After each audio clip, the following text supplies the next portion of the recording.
नमस्कार। मैं RS चौहान एक बार फिर से आपका स्वागत करता हूं, आपका अभिनंदन करता हूं अपने नए वीडियो में। आप देख रहे हैं मेरा यूट्यूब चैनल चौहान जी की रियल फाइल। दोस्तों, आज मेरे पास दो खबरें हैं। सबसे पहले जो खबर है वो है EPS 95 पेंशन की हायर पेंशन के संबंधित में, और जो दूसरी खबर है वो है NAC के जो कार्यकारिणी की बैठक हुई थी कलकत्ता में, उसमें लिए गए उन सभी फैसलों के बारे में अब क्रियान्वयन शुरू हो गया है और 9 तारीख से लेकर के 19 तारीख तक यानी 10 दिन का सांसदों के घरों पर और उनके कार्यालयों पर घेराव का धरना प्रदर्शन शुरू हो चुका है 9 तारीख से। तो ये दो खबरें हैं मेरे पास और दोनों आपके लिए महत्वपूर्ण हैं। तो सबसे पहले बात करते हैं हायर पेंशन के बारे में। तो दोस्तों, EPS 95 पेंशन बढ़ोतरी और हायर पेंशन से संबंधित, तो सबसे पहले बात करते हैं हायर पेंशन से संबंधित खबर की। दोस्तों, EPS 95 पेंशन धारकों की हायर पेंशन को लेकर मद्रास हाई कोर्ट की मदुरई बेंच ने एक बड़ा फैसला सुनाते हुए पेंशनरों के पक्ष में फैसले को मोड़ दिया है, जिससे हायर पेंशन का विकल्प एक बार फिर से मिलेगा। मद्रास हाई कोर्ट ने पहले ही EPS 95 पेंशन धारकों की हायर पेंशन के पक्ष में फैसला दे दिया था, लेकिन EPFO ने अपनी चालाकी को दिखाते हुए उस फैसले पर रोक लगा दी थी और एक रिव्यू पिटीशन दायर कर दी थी कोर्ट में।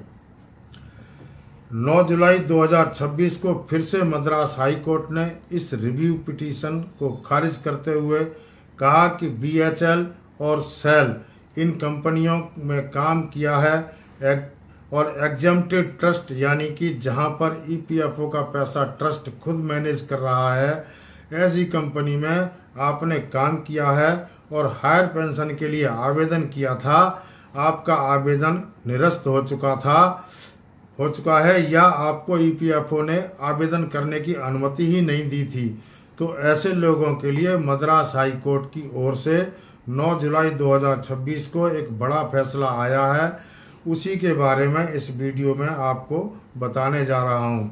दोस्तों, मद्रास हाई कोर्ट की मदुरई बेंच ने EPFO को 18 जनवरी 2024 के जारी किए गए सर्कुलर को रद्द कर दिया है और इस फैसले के बाद हजारों कर्मचारी और पेंशनर्स के हायर पेंशन के दावे की उम्मीद फिर से जाग गई है।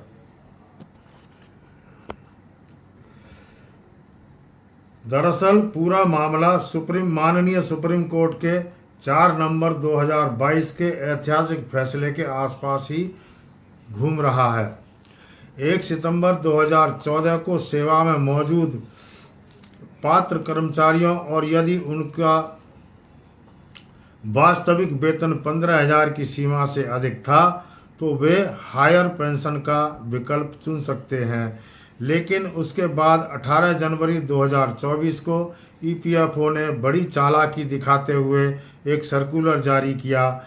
इस सर्कुलर में कहा कि जिन कंपनियों के अपने PF हैं, जिनके अपने PF ट्रस्ट हैं, यानी कि जिन्हें एग्जम्प्टेड एस्टेब्लिशमेंट कहा जाता है, अपने ट्रस्ट नियमों के पूर्व व्यापी यानी कि रिट्रोप्रेजेंटेटिव संशोधन नहीं कर सकते हैं। यानी सर्कुलर हजारों कर्मचारियों को हायर पेंशन आदेश खारिज करने के लिए बड़ा कारण बन रहा था, यानी कि जिन कंपनियों के कंट्रीब्यूशन के अपने नियम थे, वहां पर EPFO अपने नियम लगाना चाह रहा था जबरदस्ती। अब मद्रास हाई कोर्ट की मदुरई बेंच ने इस सर्कुलर को पूरी तरह से रद्द कर दिया। अदालत ने स्पष्ट किया कि EPFO का यह सर्कुलर माननीय सुप्रीम कोर्ट के फैसले के बाद आया है और सुप्रीम कोर्ट के फैसले के खिलाफ है, इसलिए इसे जारी नहीं रखा जा सकता है।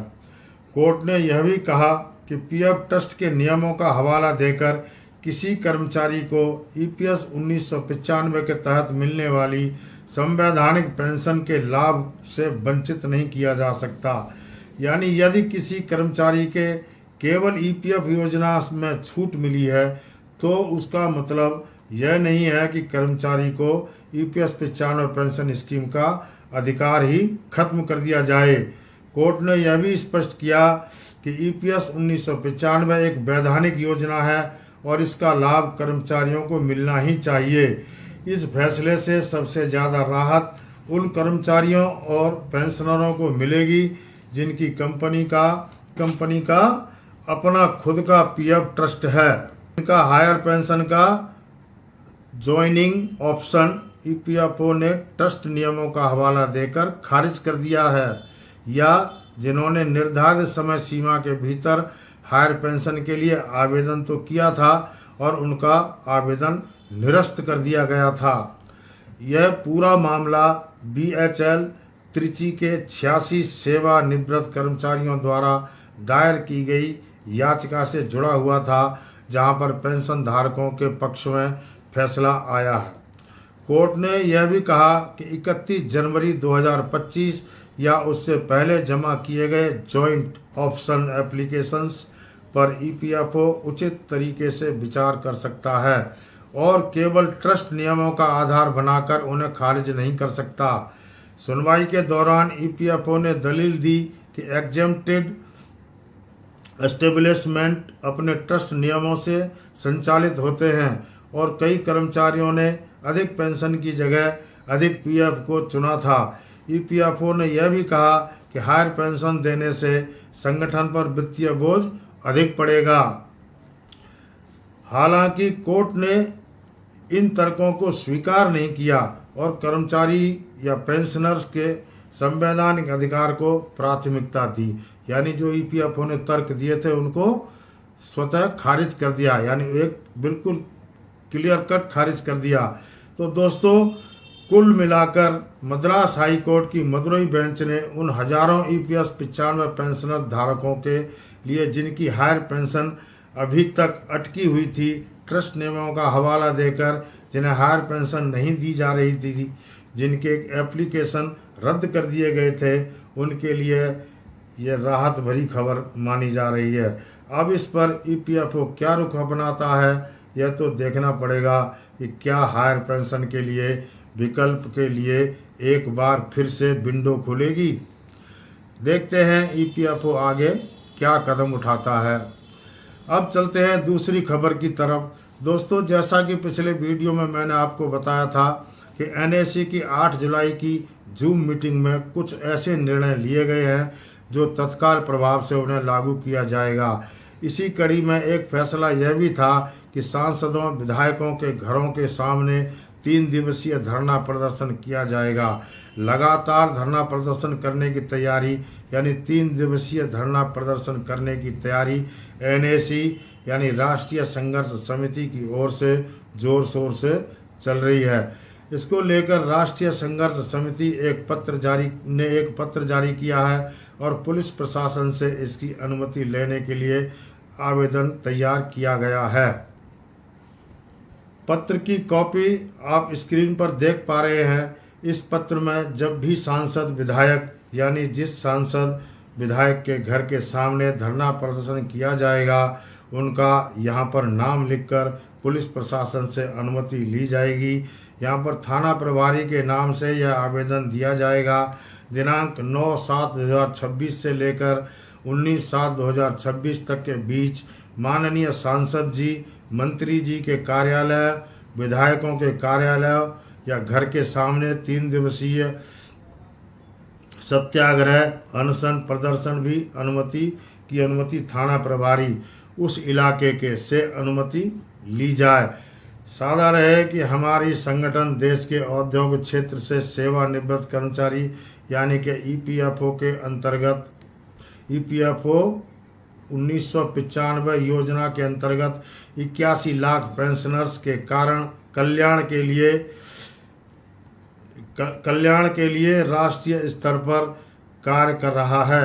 एनएसी की सीडब्ल्यूसी की बैठक में लिए गए फैसले के अनुसार राष्ट्रव्यापी कार्यक्रम के अंतर्गत हमारी 4 सूत्रीय मांगों को मंजूर करवाने के लिए डेट लिखी जाएगी कि इस डेट से लेकर इस डेट तक यदि वह एक दिवसीय हो, 2 दिवसीय हो या 3 दिवसीय धरना प्रदर्शन कर रहे हैं तो माननीय सांसद महोदय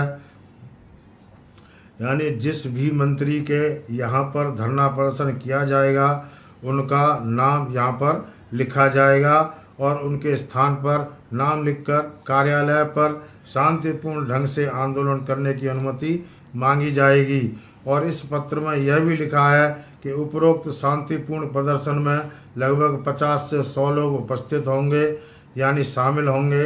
इसमें शामिल होने वाले सभी लोगों की उम्र 60 से 80 वर्ष के बीच होगी। इसलिए अनुरोध है कि जो भी दिनांक हम यहाँ पर देंगे उस दिनांक से जिस दिनांक तक आंदोलन चलेगा तब तक के प्रदर्शन की पुलिस प्रशासन की अनुमति ली जाएगी। जो प्रमुख मांगे हैं वह भी इसमें लिखी जाएंगी और लिखी गई हैं कि न्यूनतम पेंशन 7,500 और इसमें महंगाई भत्ता दिया जाए। सुप्रीम कोर्ट के आदेशानुसार वास्तविक वेतन पर उच्च पेंशन का लाभ दिया जाए। पति पत्नी को मुफ्त चिकित्सा सुविधा प्रदान की जाए और नॉन ईपीएस पेंशनर्स को 5,000 रुपये महीने का पेंशन भत्ता दिया जाए। जो भी इस आंदोलन की अगुवाई करेगा जैसे प्रदेश अध्यक्ष, जिला अध्यक्ष या प्रदेश सचिव आदि पदाधिकारी इस पत्र पर अपने हस्ताक्षर करेंगे और अपना फ़ोन नंबर भी इसमें लिखेंगे। जिलाधिकारी, पुलिस अधीक्षक और माननीय अतिरिक्त केंद्रीय भविष्य निधि आयुक्त यानी एडिशनल CPFC के नाम देने होंगे। इस तरीके से NSC की पूरी तैयारी चल रही है और 9 जुलाई से 19 जुलाई तक यह कार्यक्रम चलेगा यानी 10 दिन यह कार्यक्रम चलेगा। इसके बाद जो अगला कार्यक्रम है वो स्टार्ट हो जाएगा। तो दोस्तों जो भी कार्यक्रम स्टार्ट होगा उसकी जानकारी मैं आपको अवश्य दूंगा। आप सभी से भी अनुरोध है कि इन कार्यक्रमों में आप ज़्यादा से ज़्यादा संख्या में भाग लें ताकि प्रशासन यानी कि सरकार के ऊपर इसका दबाव बने और आपकी पेंशन जल्द से जल्द सरकार स्वीकृत करे। तो मिलते हैं अगले वीडियो में, तब तक के लिए नमस्कार, जय हिंद।